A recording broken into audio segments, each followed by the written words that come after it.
Segunda de Corintios capítulo 4 es lo que vamos a leer esta mañana. Y vamos a leer del versículo 1 al versículo 6. Pero antes de poder empezar a leer el versículo 1, vamos a hacer un pequeño resumen de lo que hemos estado viendo las semanas, especialmente la semana pasada. Hablamos acerca de, lo que Pablo escribió a los Corintios fue que este nuevo pacto, el nuevo pacto con el antiguo pacto, si bien el antiguo pacto tuvo una gloria, fue glorioso, pero el nuevo pacto es mucho más glorioso. El antiguo pacto, basado en la ley, basado en el hombre, mientras que el nuevo pacto basado en Dios, basado en Jesucristo. Entonces, realmente podemos observar que hay una gran diferencia entre el antiguo pacto y el nuevo pacto. El nuevo pacto ha sido sellado por Jesucristo. Entonces nosotros podemos vivir en su gracia, que ya no depende de nosotros, sino depende de Dios, en la gracia de Dios. Y también lo que vimos es que tenemos libertad, donde está el Espíritu del Señor, hay libertad, dice, ¿no? Pero esa libertad no significa libertinaje, ¿no? Pudimos observar que es una libertad de poder tener acceso hacia Dios, a Dios. ¿Se acuerdan que les mencioné, ¿no?, que cuando Jesús murió en la cruz, en el templo, que dentro del templo estaba el lugar santo y el lugar santísimo, y que había algo que dividía esos dos lugares? El velo, con un espesor de 45 centímetros. Cuando murió Jesús, se rasgó, dice, de arriba hacia abajo, ¿no?, mostrando que nosotros tenemos ese libre acceso hacia Dios. En el antiguo pacto, solamente el sumo sacerdote podía ingresar al lugar santísimo una vez al año. Pero cuando murió Jesús, ese velo fue rasgado, mostrándonos que todas las personas pueden tener ese libre acceso hacia Dios, ¿no? Y eso es lo que vimos la semana pasada.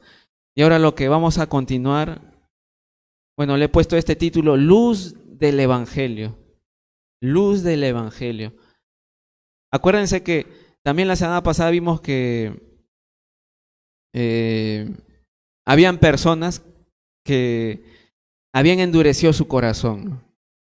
Había ese velo todavía en muchas personas. Pablo los menciona, los propios judíos todavía seguían leyendo las Escrituras con ese velo puesto en su entendimiento, en sus corazones, que no les permitía ver claramente la gloria del Señor Jesús, porque todavía seguían viviendo en el antiguo pacto.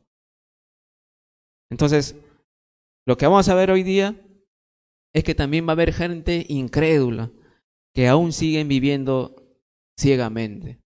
Teniendo ojos, no ven y están cegados. Pero hay algo que realmente los puede hacer ver, y es el Evangelio, la luz del Evangelio. Entonces vamos a continuar en el capítulo 4 de 2 de Corintios, capítulo 4, y vamos a leer desde el versículo 1 al 6. Vamos a leerlo, ¿eh? Versículo 1 al 6. Dice, ahí solamente en la pantallita va a estar el 1, pero voy a leerlo todo, de corrido. Dice, por lo cual, teniendo nosotros este ministerio, según la misericordia que hemos recibido, no desmayamos, antes bien renunciamos a lo oculto y vergonzoso, no andando con astucia ni adulterando la palabra de Dios, sino por la manifestación de la verdad, recomendándonos a toda conciencia humana delante de Dios. Pero si nuestro evangelio está aún encubierto, entre los que se pierden está encubierto, en los cuales el Dios de este siglo cegó el entendimiento de los incrédulos, para que no les resplandezca la luz del evangelio de la gloria de Cristo, el cual es la imagen de Dios, porque no nos predicamos a nosotros mismos, sino a Jesucristo como Señor y a nosotros como vuestros siervos por amor de Jesús. Porque Dios, que mandó que de las tinieblas resplandeciese la luz, es el que resplandeció en nuestros corazones para iluminación del conocimiento de la gloria de Dios en la faz de Jesucristo.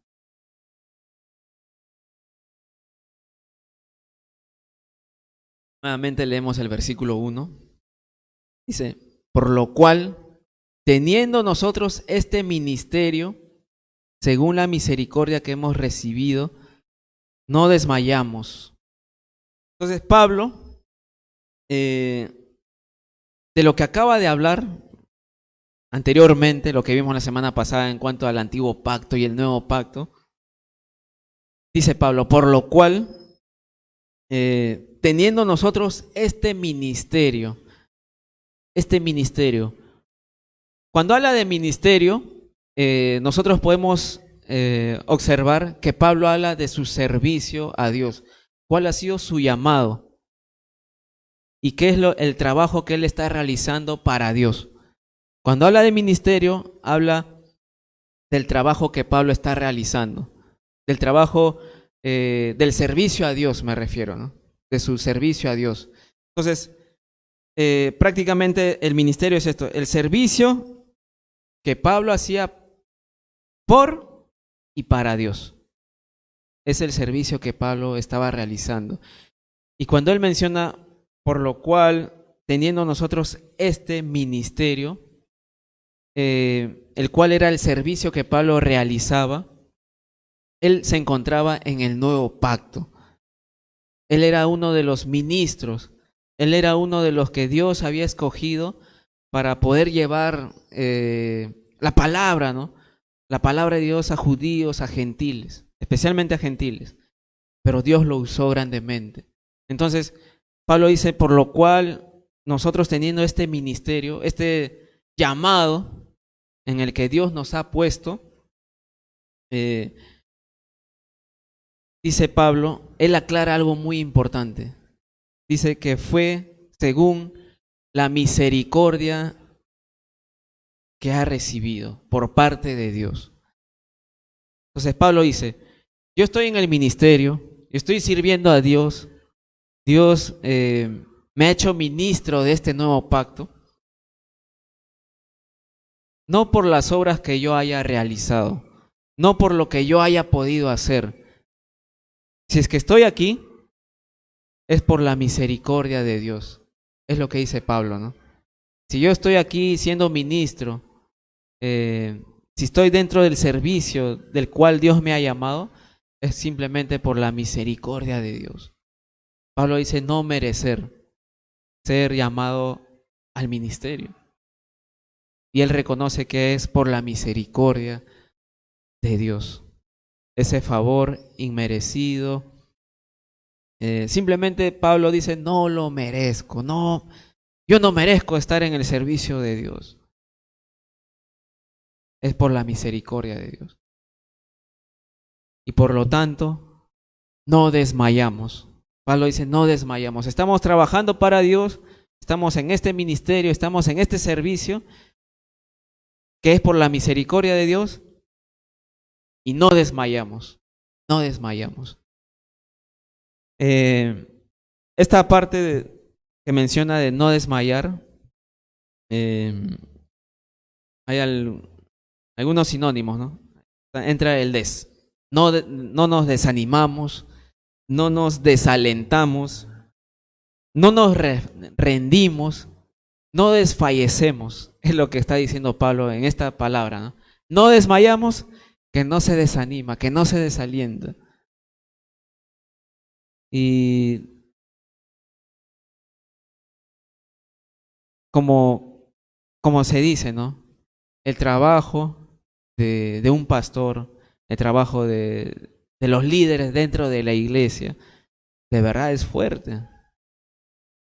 Quizá en nuestra mente podemos pensar, ¿no? Si alguien es pastor, eso no es un trabajo, ¿no? No. Si solamente se dedica a reunirse los domingos, los miércoles, a enseñar la Biblia y nada más, ¿no? ¿Qué cansancio puede traer eso, no? Pero de verdad sí cansa, sí cansa físicamente, intelectualmente, espiritualmente también. Y porque se tiene que hacer varias cosas: aconsejar, discipular, predicar, preparar el estudio, viendo cómo están las ovejas, ¿no? Y tratar de, de mantenerlos bien alimentados. Entonces, es un gran trabajo de verdad. Y Pablo reconoce de que es difícil y que puede terminar hasta el cansancio, a desfallecer, a desmayar, a rendirse. Pero Pablo aquí dice: estoy en este ministerio, estoy en este trabajo, lo cual es por la misericordia de Dios. No desmayamos. Seguimos firmes. Seguimos de pie en el servicio a Dios, perseverando. No desmayamos, no nos desalentamos. Hace unos 2 semanas, o una semana atrás, un sábado, tuvimos un desayuno, ¿no? Nos habían invitado, bueno, Víctor me invitó a Oscar, me invitaron también a mí para poder participar de este desayuno, que venían 2 pastores de Estados Unidos, uno de Estados Unidos y el otro era peruano, que sirve, que es pastor también ahí en Estados Unidos.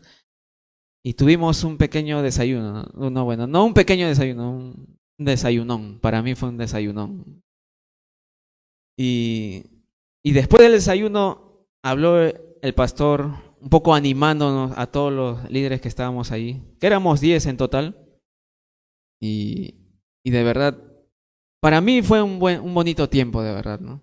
El ánimo que dio el pastor que compartió y las preguntas que hubo, ¿no? De verdad para mí fue algo alentador haber estado allí en esa pequeña reunión. Y para mí también es algo que me alienta, es poder venir a la iglesia también. Es algo que me anima, es algo que si estoy debilitado espiritualmente, que si estoy desmayando, venir a la iglesia me ayuda.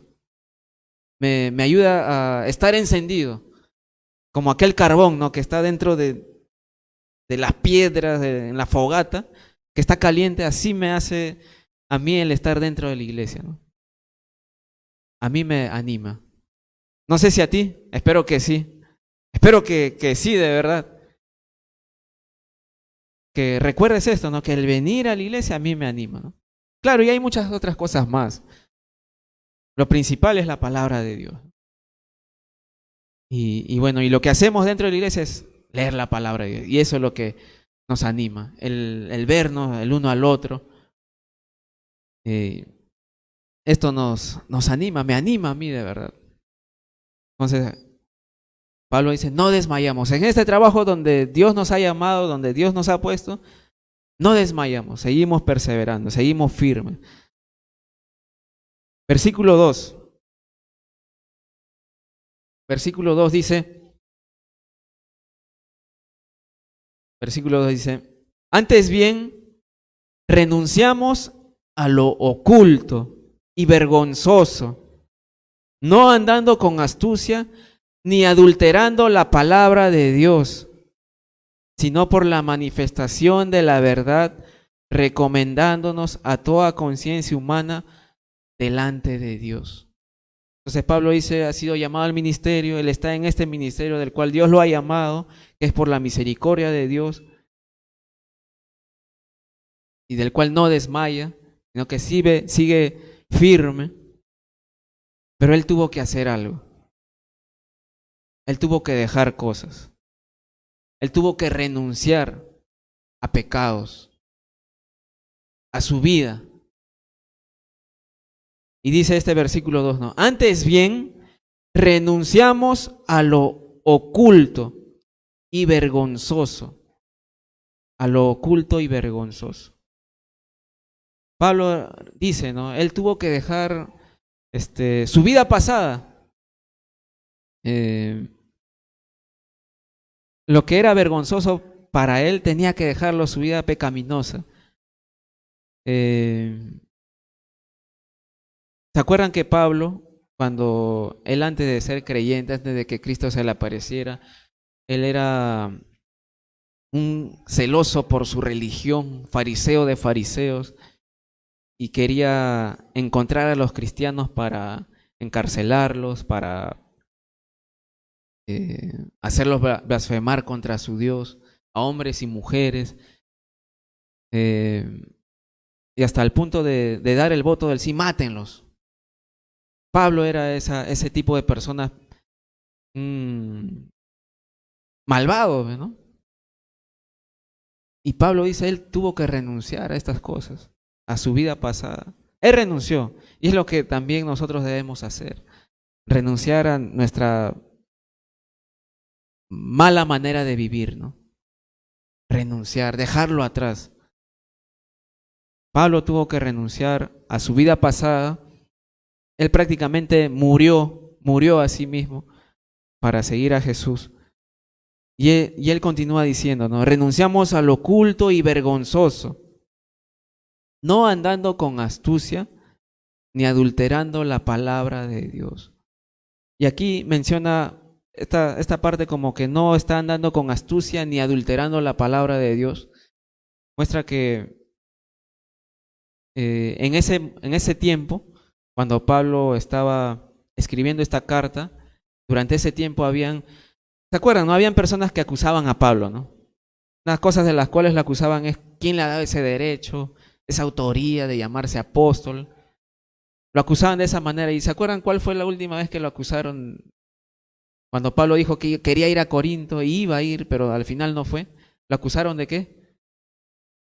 De mentiroso, de inconstante, ¿no? Y había muchas acusaciones, pero justamente de aquellas personas que hacían ese tipo de acusaciones, usaban las escrituras con astucia, con engaño, con viveza, con un fin de su propio propósito, un fin de obtener ganancias para ellos mismos. Lo que hacían era adulterar la palabra de Dios. Adulterar la palabra de Dios. Y esta palabra adulterar habla de diluir o torcer las escrituras. Diluir. ¿Se acuerdan que les di, no? Un ejemplo de a qué se refería diluir, ¿no? Cuando habían personas que vendían vinos y lo diluían con agua, ¿no? Para que hubiera más y de esa manera hubiera más ganancia. Entonces, más o menos esa era la idea de esta palabra adulterar también, ¿no? Adulteraban la palabra de Dios, quiere decir que diluían, mezclaban ciertas cosas, añadían a las escrituras o quitaban ciertas partes de las escrituras, torcían el verdadero mensaje del cual traía la palabra de Dios. Y eso era lo que hacían algunas personas en ese tiempo, ¿no? Y Pablo dice, mi vida pasada lo dejé atrás, he renunciado a estas cosas vergonzosas, ocultas, y no andamos con astucia, ni adulterando la palabra de Dios, sino lo que nosotros enseñamos es lo que dice las Escrituras, y nosotros enseñamos lo que dice la Escritura. No tratamos de buscarle un mensaje así y poder decir algo que me va a traer beneficio a mí. Pablo dice, nosotros no somos ese estilo de personas, ¿no? Que adulteramos la palabra de Dios, o que adulteran la palabra de Dios, perdón. Nosotros no somos así, dice Pablo. Nosotros no hacemos eso, no torcemos las escrituras.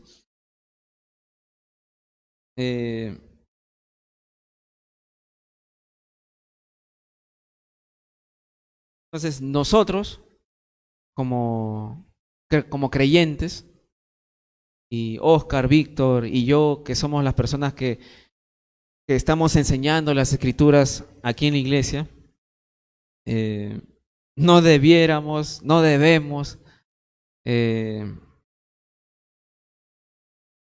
distorsionar el mensaje de Dios para para complacer a la gente, ¿no? No debiéramos hacer eso, ni por error, ¿no? Para complacer a la gente y tomar un mensaje y hablar de algo animador, ¿no? De algo que te va a ayudar, ¿no? Pero solamente momentáneamente. Nosotros no debemos hacer eso, ¿no?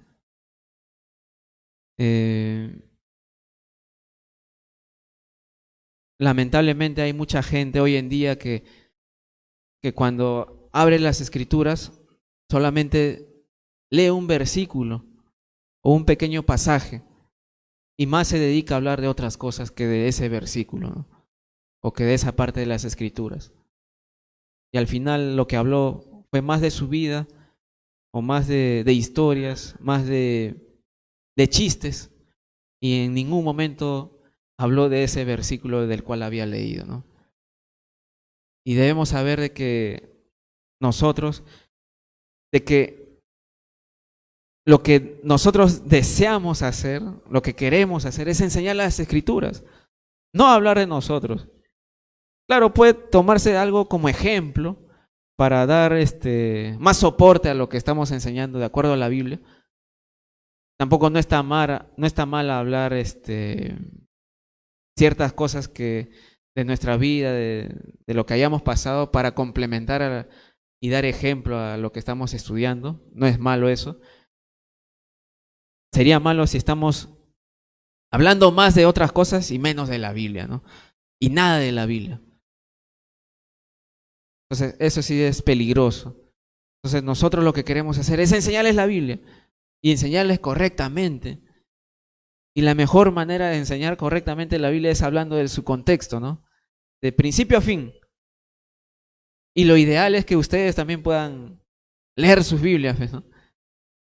Ustedes poder verificar, ustedes poder estudiar y poder ustedes mismos conocer la verdad, ¿no? Y no solamente quedarse con esta enseñanza, sino que ustedes mismos poder continuar estudiando, investigando, y así que su fe sea mucho más firme, ¿no? Que su fe siga incrementando.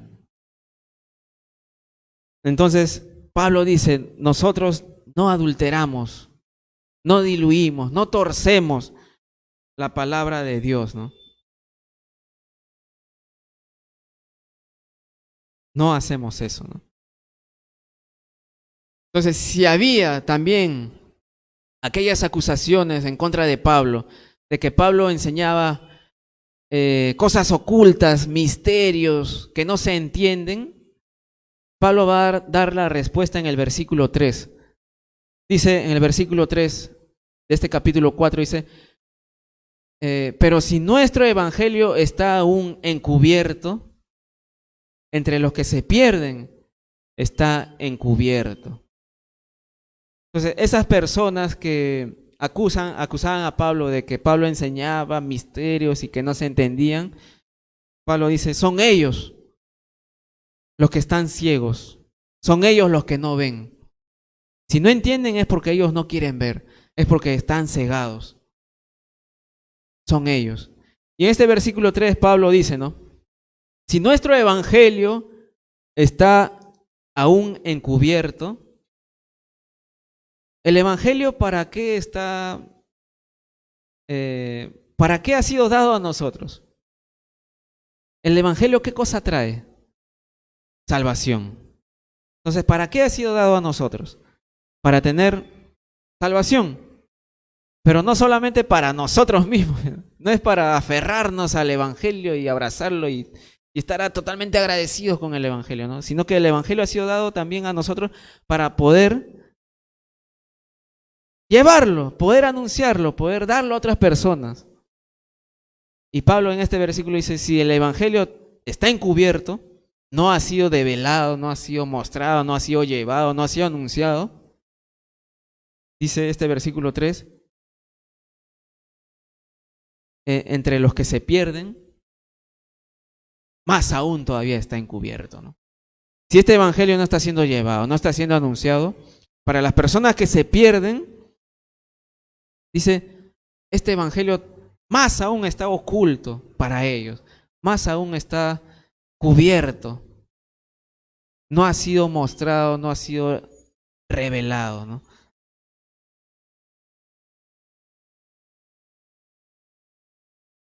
Entre los que se pierden está encubierto.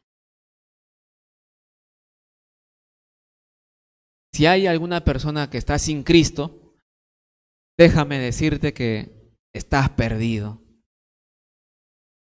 Estás perdido. Así tengas una profesión, mucho dinero, una gran familia. Pero si estás sin Cristo, de verdad estás perdido. Porque tu fin es el infierno.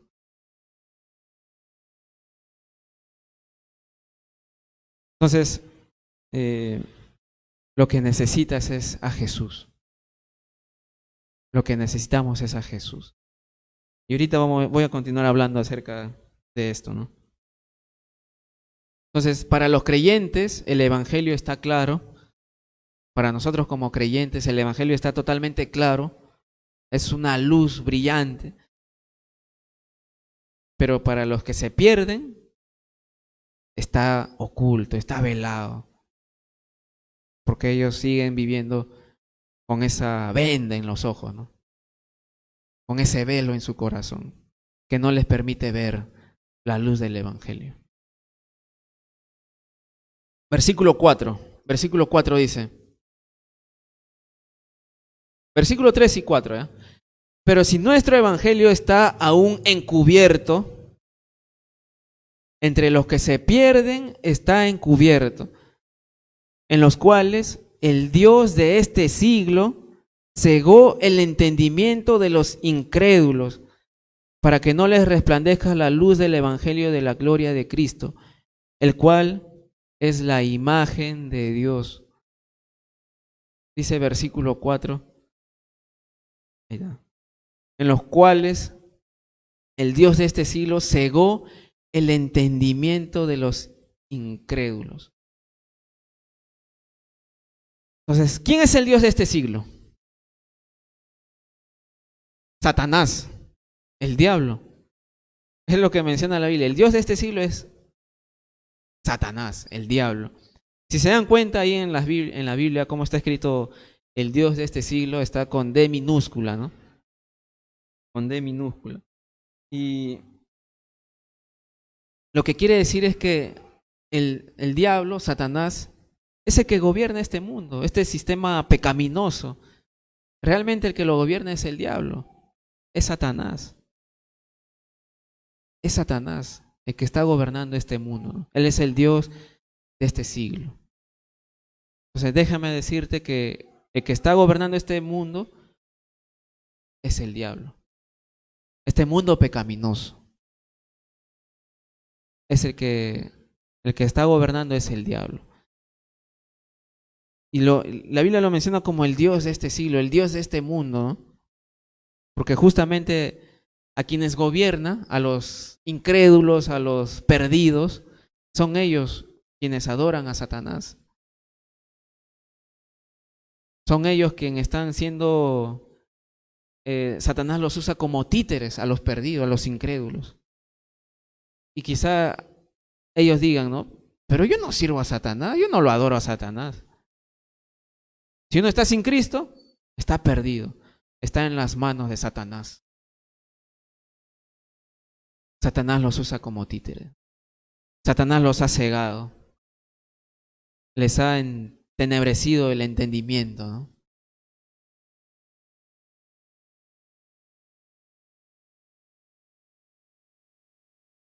Entonces,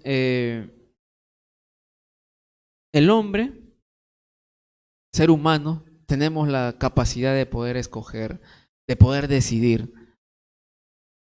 Dios no nos obliga, Dios no nos tuerce el brazo, Dios no nos apunta con una pistola. Como dice, Dios es caballero, Él toca la puerta, ¿no? Él no viene así, Él toca, Él te llama, te invita. Pero nosotros decidimos, ¿no? ¿Qué hacer con eso de lo que Dios nos está mostrando, ¿no? Y lamentablemente hay mucha gente que no quiere recibir el mensaje del Evangelio, ¿no? No quiere estar en la luz del Evangelio. Y simplemente han dicho, no, no queremos, todavía no. Entonces, a ese tipo de personas, el diablo más aún le ciega, ¿no? Más aún les oscurece la vista, ¿no? Más aún a ese tipo de personas que no quieren creer, que todavía no. Más aún es a ellos al que el diablo les ciega la vista, ¿no? El entendimiento.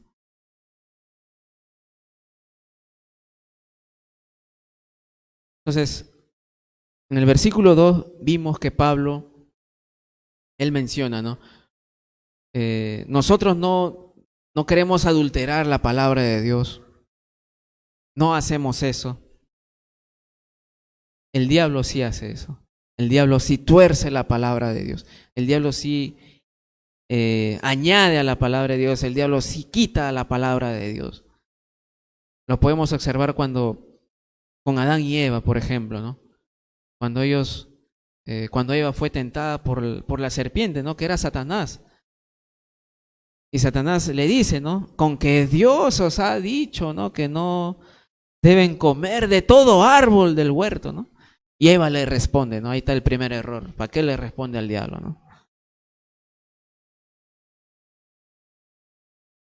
No, Dios no nos dijo que no podemos comer de todo árbol, solamente nos dijo que no podemos comer de este árbol que está en medio del huerto.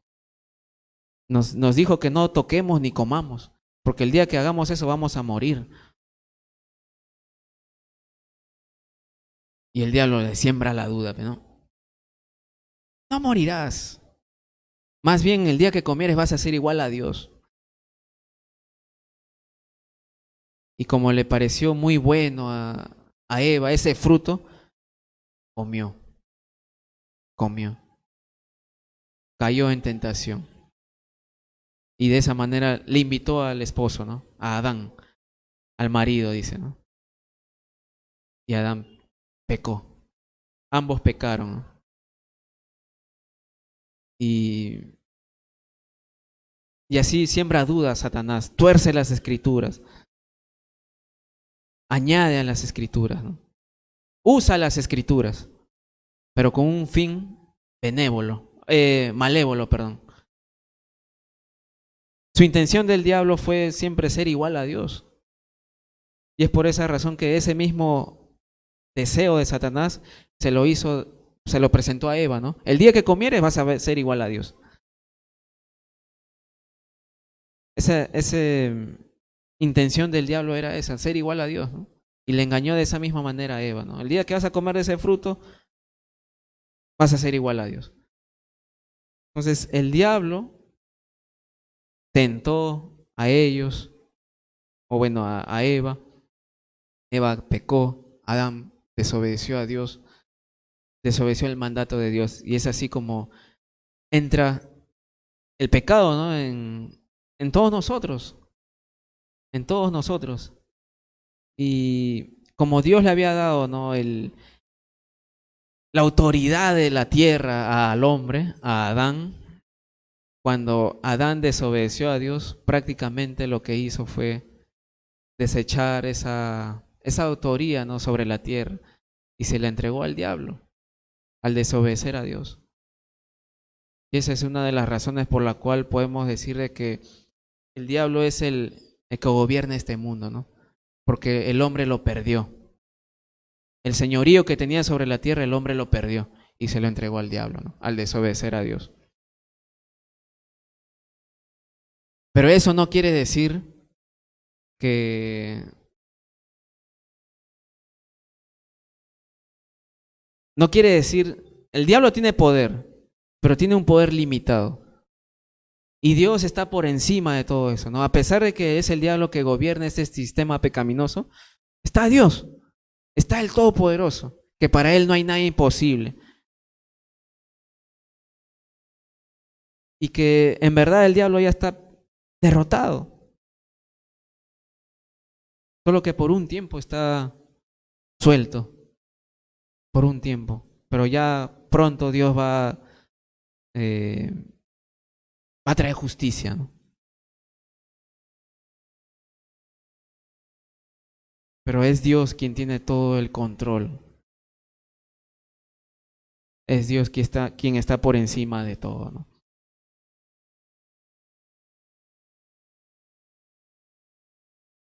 Entonces, el diablo tentó a Adán y a Eva, o bueno, a Eva.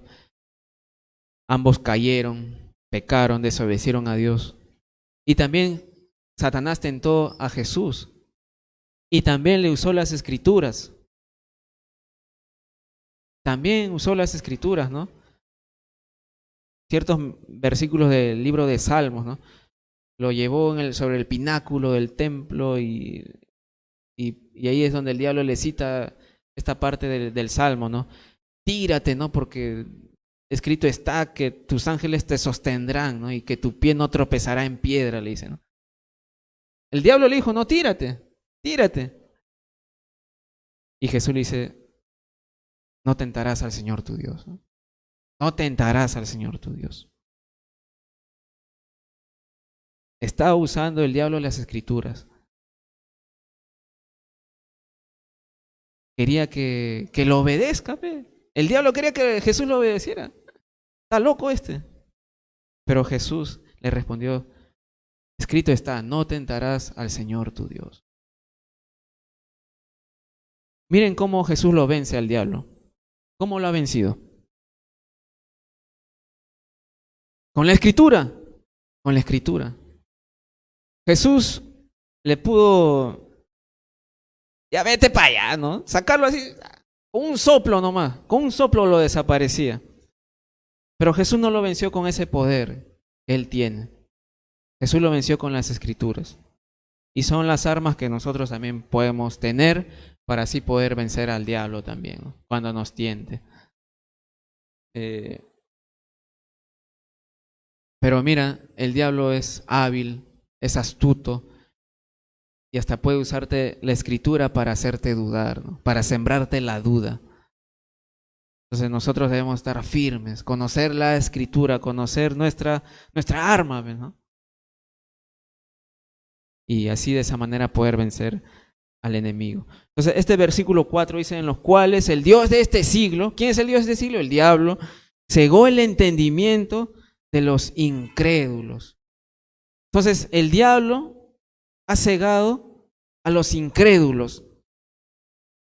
Entonces, ¿quiénes son los incrédulos? Los que han decidido no creer. Es aquellas personas que dijeron no queremos creer. Entonces, es a ellos a quienes el diablo ha cegado su entendimiento, más fuerte todavía. Si el hombre dijo no, el diablo más fuerte le pone ese rotundo no. Les ha cegado el entendimiento. Entonces, la humanidad ama las tinieblas. Entonces, el diablo hace mantener firme esa ceguera en ellos, ¿no? Este versículo 4 dice, en los cuales el Dios de este siglo cegó el entendimiento de los incrédulos, de aquellas personas que no creen, que no quieren creer. Dice, para que no les resplandezca la luz del Evangelio, de la gloria de Cristo, el cual es la imagen de Dios. Entonces, estas personas incrédulos que han sido cegados por el diablo, dice, se les ha impedido que la luz del Evangelio llegue a sus vidas. Y de esa manera puedan observar la gloria de Dios, ¿no? Que es la imagen de Jesucristo. Entonces, aquellos incrédulos que están siendo cegados, que están ciegos, no les puede resplandecer la luz del Evangelio, porque han sido cegados. Miren lo que dice 2 Tesalonicenses, capítulo 2, del 9 al 12. Lo voy a leer acá nomás. 2 Tesalonicenses 2, del 9 al 12. Dice, Si no lo tienen, acá lo pueden leer también. Inicuo, cuyo advenimiento es por obra de Satanás. El anticristo está hablando. Con gran poder y señales y prodigios mentirosos. Y con todo engaño e iniquidad para los que se pierden, por cuanto no recibieron el amor de la verdad para ser salvos. Por esto Dios les envía un poder engañoso, para que crean la mentira, a fin de que sean condenados todos los que no creyeron a la verdad, sino que se complacieron en la injusticia. Entonces, versículo 10, ¿eh? Miren lo que dice este versículo 10. El anticristo, cuando venga, tiempos futuros, dice, va a usar todo tipo de engaño, todo tipo de iniquidad, para los que se pierden. ¿Quiénes están perdidos? Los que están sin Cristo, los incrédulos. Dice, por cuanto no recibieron el amor de la verdad para ser salvos. Estas personas que son incrédulos, que están perdidos, muestra que sí tuvieron la oportunidad de escuchar el Evangelio. Tuvieron la oportunidad de escucharlo. Haber escuchado de Jesucristo. Pero ¿qué hicieron ellos? No lo recibieron. Y no recibieron, ¿saben qué cosa? Miren cómo lo muestra aquí el Evangelio, ¿no? No recibieron el amor de la verdad para ser salvos. No recibieron este mensaje que trae salvación.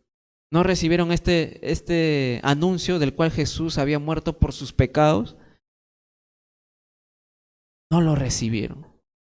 No recibieron este mensaje que trae salvación. No recibieron, miren cómo dice este versículo, no recibieron el amor de la verdad para ser salvos. Estas personas tuvieron la oportunidad, pero no recibieron. Y de esa manera no podían ser salvos. Y dice, por esto Dios les envía un poder engañoso para que crean la mentira, ¿no? Entonces, estas personas que no recibieron,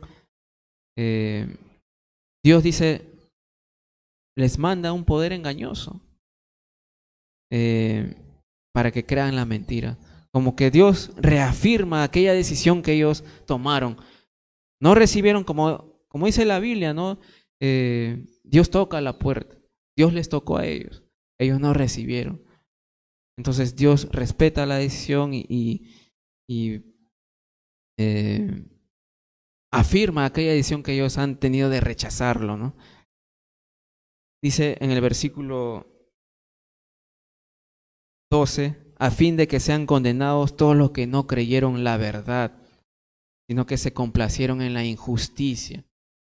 Entonces los incrédulos, los perdidos, tuvieron la oportunidad de recibir el mensaje del Evangelio y la tendrán. Pero si ellos no reciben, van a seguir viviendo en su perdición, en incredulidad. Y al final van a ser condenados por su propia decisión. Porque eso es lo que dice la Biblia, ¿no? Jesús no ha venido a condenar, Él ha venido a salvar. Y si uno es condenado es por su propia decisión, porque ha decidido no creer en el Hijo de Dios, en el único que trae salvación. Entonces aquella persona que no decide creer en Jesús ha sido ya condenada, porque no ha creído en el unigénito Hijo de Dios, el cual es el único camino que nos lleva a Dios. Entonces aquella persona que ha decidido no creer ha decidido ser condenado por su propia decisión. El amor del Evangelio ha venido a ellos. La única manera de poder tener salvación, a través de Jesucristo. Y no lo han recibido, ellos están por propia decisión, han decidido ser condenados, rechazar a Jesucristo. Y la razón es esta, ¿no? ¿Por qué no quieren recibir a Jesús? Porque quieren seguir viviendo en su vida injusta, en su vida pecaminosa, en complacerse con los con los pecados, ¿no? Con lo del mundo, las fiestas, las orgías, la borrachera, la fornicación y todo el libertinaje, ¿no? Quieren seguir viviendo en ese tipo de vida. Porque han decidido amar más la injusticia y se complacen cometiendo injusticia, ¿no? Y no quieren renunciar a su vida, lo cual hizo Pablo, lo cual hemos hecho nosotros. Renunciar a nuestra vida para vivir para Cristo, ¿no? Lo cual es muchísimo mejor, ¿no?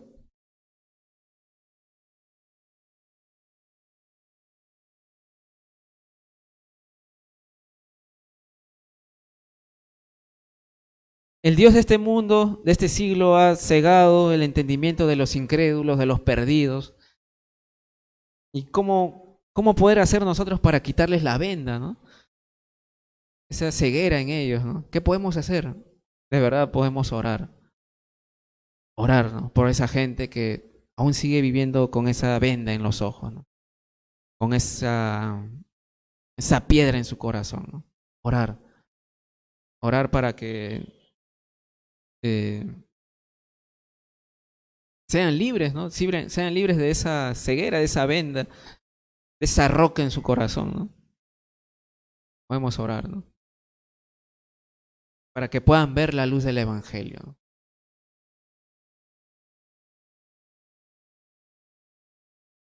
Hay un ejemplo que escuché, muy bonito, ¿no? Es el de cuando tú estás caminando en la oscuridad, de repente, ¿no? Cuando ha habido apagón, ¿no? Y has tenido que caminar en tu casa a oscuras y no ves nada, ¿no? Y tú estás caminando y justo había una banca ahí, ¿no? Que si sigues caminando te vas a golpear, ¿no? Pero justo vino la luz. ¡Fua! Y tú caminaste, pero antes de golpearte con la banca, como vino la luz, tú pudiste observar aquella banca, ¿no? Entonces la luz que vino te alumbró el camino y te impidió que te golpearas con aquella banca. Entonces el Evangelio de Cristo es más o menos así, que muestra a los perdidos cómo era su estado, cómo es su estado y que necesita venir a Cristo. La luz alumbra, la luz te muestra el camino, te quita la venda. Entonces, eso es lo que hace el Evangelio, la luz del Evangelio. Entonces, aquellas personas que están cegadas, hay que orar por ellos, para que esa venda pueda ser quitada, ¿no? Y que la luz del Evangelio pueda llegar a ellos, ¿no? Satanás ciega a los incrédulos.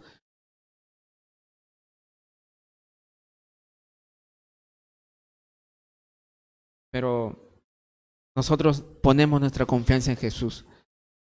Y nosotros algún día vivimos de esa manera también, cegados, incrédulos, hasta que Jesús quitó la venda, ¿no? Entonces podemos orar por aquellas personas que aún siguen manteniendo aquella venda en sus ojos. Versículo 5, vamos a leer versículo 5. Dice, porque no nos predicamos a nosotros mismos, sino a Jesucristo como Señor y a nosotros como vuestros siervos por amor de Jesús. Pablo dice, el ministerio del cual Dios me ha puesto, este servicio de enseñar la palabra, este llamado del cual Dios me ha dado, Pablo dice, yo no me predico a mí mismo, yo no me paro ahí delante de la gente para anunciar acerca de mi vida. Yo lo que anuncio es acerca de Cristo, acerca de Jesucristo. Dice Pablo, porque nosotros no nos predicamos a nosotros mismos, sino a Jesucristo, a Él como Señor, a Jesús como Señor, y a nosotros como vuestros siervos por amor de Jesús. Entonces Pablo dice en este versículo, no nos predicamos a nosotros mismos, y hablamos de Jesús, Porque Él es el Señor. Él es el autor y consumador de nuestra fe. Él es el único que trae salvación. Por lo tanto, de Él hablamos, de Él predicamos. No de nosotros, sino a Jesús. Mostramos a Jesús como Señor. Y si queremos hablar de nosotros, es esto, que somos sus siervos nada más. Somos siervos de Jesús. Solamente somos eso, siervos de Jesús. Siervos de Él. Entonces, el pastor es un siervo de Jesús.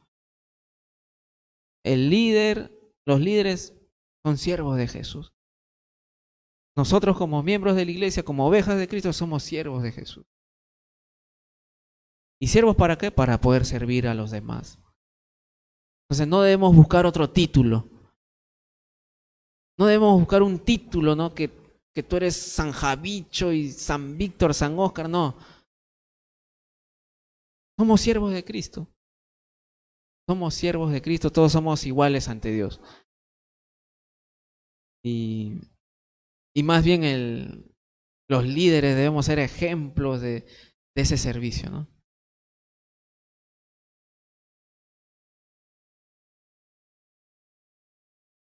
Entonces Pablo dice, nosotros no nos predicamos a nosotros mismos, predicamos de Jesús como Señor, como lo que es.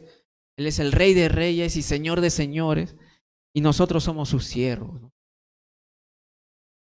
Siervos por amor a Jesucristo, por amor a Él. Él es nuestro Señor y nosotros somos sus siervos, ¿no? Jesús es nuestro Señor. Qué gran título de verdad, ¿no? Pero que no sea un título nada más, sino que realmente Jesús sea nuestro Señor. Que lo que Él nos mande le podamos obedecer, ¿no?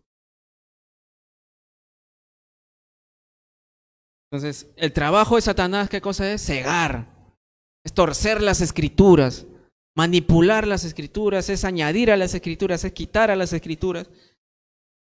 Pero nuestro trabajo es predicar, es anunciar la luz del Evangelio.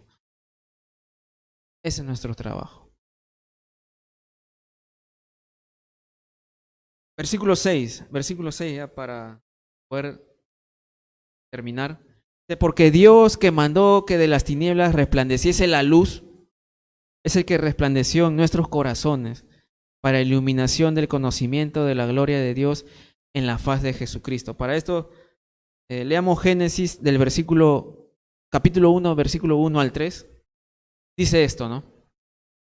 En el principio creó Dios los cielos y la tierra estaba desordenada y vacía, y las tinieblas estaban sobre la faz del abismo, y el Espíritu de Dios se movía sobre la faz de las aguas. Y dijo Dios, sea la luz, y fue la luz. Y es lo que dice este versículo 6, porque Dios que mandó que de las tinieblas resplandeciese la luz, en el versículo 6, ¿no? de Corintios. Porque Dios que mandó que de las tinieblas resplandeciese la luz, así como en el principio. Dios, en el principio creó Dios los cielos y la tierra, dice, y la tierra estaba desordenada y vacía, y el Espíritu de Dios se movía sobre la faz de las aguas. Y dijo Dios, sea la luz. ¿Y qué sucedió? Fue hecha. Dios la creó. Dios lo creó.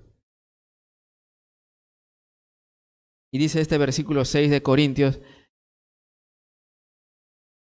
porque Dios que mandó que de las tinieblas resplandeciese la luz, es el que resplandeció en nuestros corazones para iluminación del conocimiento de la gloria de Dios en la faz de Jesucristo.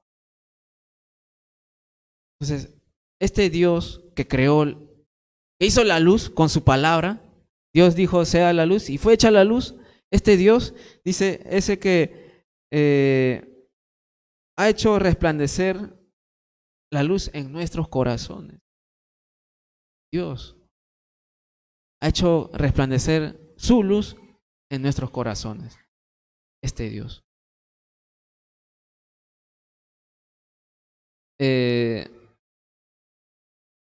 Cuando Pablo dice que no nos predicamos a nosotros mismos, hemos visto, ¿no? Cuando Pablo estaba siendo juzgado, él lo que hacía era hablar de su testimonio.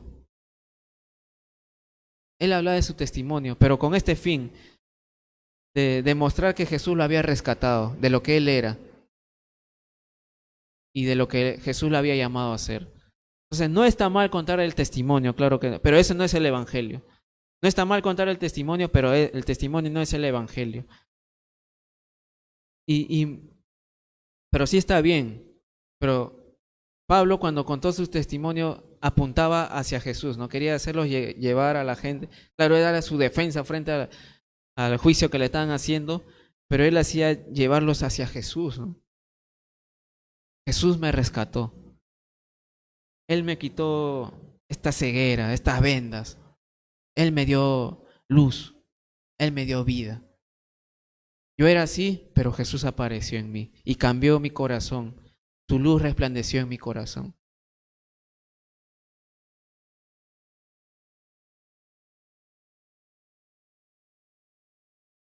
Y dice, la luz de Dios resplandeció en nuestros corazones. La imagen de la gloria de Dios, ¿sabes quién es? Es Jesús. La imagen de la gloria de Dios mismo, ¿quién es? Jesús. Cuando los discípulos miraban a Jesús, estaban mirando a Dios mismo. Él es. Cuando le preguntaron, Maestro, muéstranos al Padre, ¿no? Aquí estoy. Jesús. Él es. Jesús es la imagen misma del Dios invisible, ¿no? Como dice Colosenses. Entonces, en Jesús está la plenitud de la divinidad, ¿no? Jesús. Entonces, como aplicación, quiero decirte esto, ¿no? La luz del Evangelio se trata de hablar de Jesús, no de nosotros. No debemos acomodar el mensaje para complacer a la gente. No debemos quitar ni añadir al mensaje del Evangelio. No solo de Jesús. ¿Y quién es Jesús? La imagen de Dios.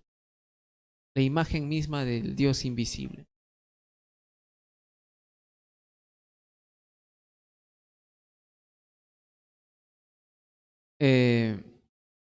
Salud. Jesús es la misma imagen de Dios, ¿no? Y hay un ejemplo que escuché de una enseñanza, se las voy a dar, ¿eh? Y con eso finalizamos. Con esto sí finalizamos. El ejemplo es este, ¿no? Cuando tú te miras al espejo, o cuando nos miramos al espejo, a quien vemos en el espejo es exactamente a nosotros, ¿no? A nuestra nariz, nuestros ojos, todo, igualito. Pero el espejo no eres tú. O sea, a quien estás viendo en el espejo no es que seas tú. ¿Sí me entiendes, no? El espejo refleja quién eres tú, pero el espejo no eres tú. De igual manera, el universo refleja la gloria de Dios, pero la gloria de Dios no es el universo. La gloria de Dios, ¿quién es? Jesús, Jesucristo. Él es. Ese es un gran ejemplo que me gustó y por eso les comparto.